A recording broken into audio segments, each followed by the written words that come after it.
देखिए, मोदी मोदी इसलिए हैं क्योंकि उन्होंने निष्पक्ष भाव से, निस्वार्थ भाव से राष्ट्र धर्म का निर्वहन किया है। राष्ट्र के प्रति पूर्ण रूप से सन्यासी, एक तपस्वी, एक कर्मठ कार्यकर्ता, मैं उनको नेता मानती ही नहीं हूँ। मैं तो उनको ऐसा मानने लगी हूँ कि वो कण कण में भारत के विराजमान है। क्योंकि अगर आप उनकी यात्रा, जीवन यात्रा देखो, जिस प्रकार से संघ के कार्यकाल में और उसके बाद वो गुजरात के सीएम रहे एक लंबे समय तक और आज देश का नेतृत्व संभाल रहे हैं पिछले 11 वर्ष में, विश्व के अब भी सबसे बड़े जो पॉपुलर लीडरशिप है वो मोदी जी के नेतृत्व में। उसका सबसे बड़ा कारण ये है व्यक्तिगत और स्वार्थ शून्य मात्र, शून्य भी नहीं है, माइनस में है। अपने नाम 1 रुपए की संपत्ति नहीं है।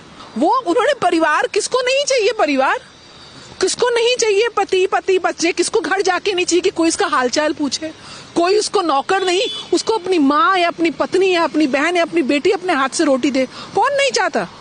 लेकिन ये त्याग की भावना उस हद तक उनके अंदर है, उनके व्यक्तित्व के अंदर है कि राष्ट्र ही मेरी माँ, मेरी बहन, मेरी बेटी, सब राष्ट्र है।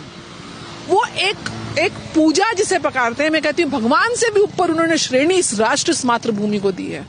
ईश्वर भी मेरे ख्याल से मोदी जी के लिए बाद में आता होगा, लेकिन राष्ट्र सबसे पहले आता होगा।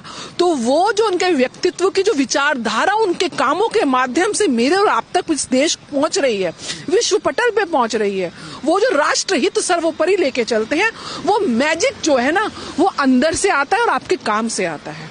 तो मोदी को मोदी बनाने वाला, मोदी का वो मन और वो उनकी जो विचारधारा और उनकी डेडिकेशन, उनका त्याग, उनकी तपस्या, उनका ये सन्यासी जीवन, पूरा जीवन जिसने, मुझे लगता है अगर मोदी जी से कोई जाके आप पूछो कि कितने जन्म चाहिए सेवा देने के लिए, तो वो कहेंगे कि मैं जन्मों जन्मों तक इस मातृभूमि की सेवा करना चाहता हूँ। वो व्यक्तित्व उनके ऑरा से, उनके काम से निकल कर आता है, इसलिए मोदी मैजिक चलता है।